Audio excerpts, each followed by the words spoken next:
Hello and welcome to the Lightest and Best, where we review the lightest and best offering from a variety of knife makers. And today we're reviewing the company Benchmade and one of their light offerings from days gone by called the Aphid. Benchmade is a company based out of Oregon City, Oregon, and the Aphid is a smaller, lighter knife than any current Benchmade product that they make today. Originally, it was in the red class, but in 2010, when Benchmade did away with the red class, it got advanced into the blue class. It's a smaller version of the monochrome. I'll put a picture of the monochrome up here, which had a 3-inch blade. The monochrome was part of the red class also, and when it was discontinued, it got picked up by HK Knives. Currently, neither the monochrome nor the Aphid is in production. There are a variety of Benchmade collectors now, though, that are trying to collect all the red line that's no longer in production, just so that they can have complete collections. And the Aphid makes their collections complete. Really, what I'm talking about today is not a knife that's currently being produced, but it's a footnote of history. Let's talk about the specifications. The blade length is 2 3/8 inch long. The blade thickness is 100 1/1000ths. I just want to make a note. The Delica is listed at 94 1/1000ths, and it's a much larger knife. Here we go. The Aphid is 100 1/1000ths, and you can tell the Benchmade Delica is a little thinner, more delicate blade at 94 1/1000ths. So really the Aphid has a stocky blade for the size of knife that it is. The handle length is 3 1/4 inch long, giving a total knife length of 5 63/100ths inch long. The weight is very light at 1.65 ounces. I'm going to be showing some knives to give it some comparison.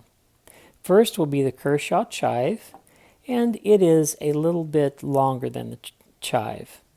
Then the Benchmade Valet from the same company. It's shorter than the Valet. Next comes the Chris Reeve Menandi, and it is smaller than the Menandi.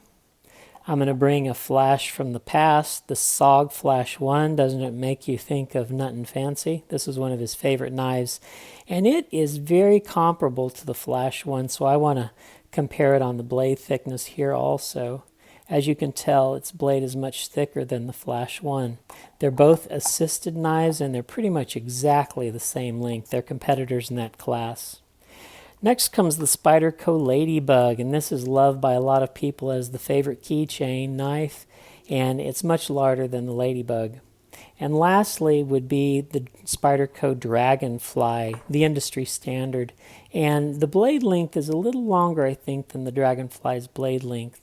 And the handles are about the same size. So those are some comparisons of the Benchmade Aphid.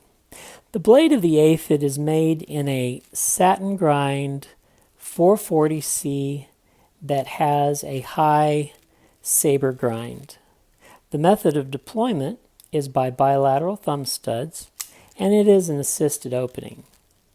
The tension bar is loose, though, and is easy to retract. The handle is made of a polymer that Benchmade calls Velox with stainless steel liners. And the lock bar is a captive stainless steel liner. The pocket clip is a surface mounted spring clip, which is tip down right or left hand carry. The ergonomics of the knife, the handle is shaped in a way that the whole handle can be used. On my hand, I can get a 4-finger grip, but a man with large hands wouldn't be able to get a 4-finger grip. I just barely can get all 4 fingers on there. On the blade, there isn't any jimping, but there is jimping from the liners on both the thumb side and the 4-finger side, as well as the heel of the knife for reverse grip. The action of the knife is adequate. As I mentioned, it's assisted opening, but is easy to retract. So what do I think about the Benchmade Aphid knife? I really enjoy this little knife. Are there opportunities for improvement? Well, the steel back in the day, 440C, was a good steel. The knife industry has moved on since then.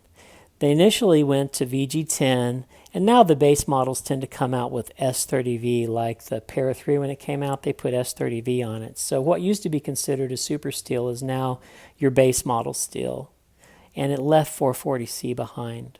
You can even get a Dragonfly with ZDP 189 for less than $100 now, super steel. So if you were using the knife for function and you had to choose at the same price point, get it an Aphid with 440C steel or getting a Dragonfly at ZDP 189 steel, you would definitely want to choose the ZDP 189 super steel. But I don't want to take away from the Aphid because it is what it is. And also, the Aphid only came in tip-down carry, and myself, like most knife enthusiasts, like a tip-up carry. What do I like about it? I like it that it's simple and compact. It disappears in your pocket, and it's a footnote of history. It's a time where Benchmade made the red line, and they cared about knives that were sub 2.5-inch blades. Now Benchmade just makes a little sub 3-inch blade, about a 2.9, just so that they can be legal in all the states. But they really don't venture in the sub 2.5-inch blade anymore and make a small, beefy, well-made knife anymore. It's thicker, the blade stock, than the size merits.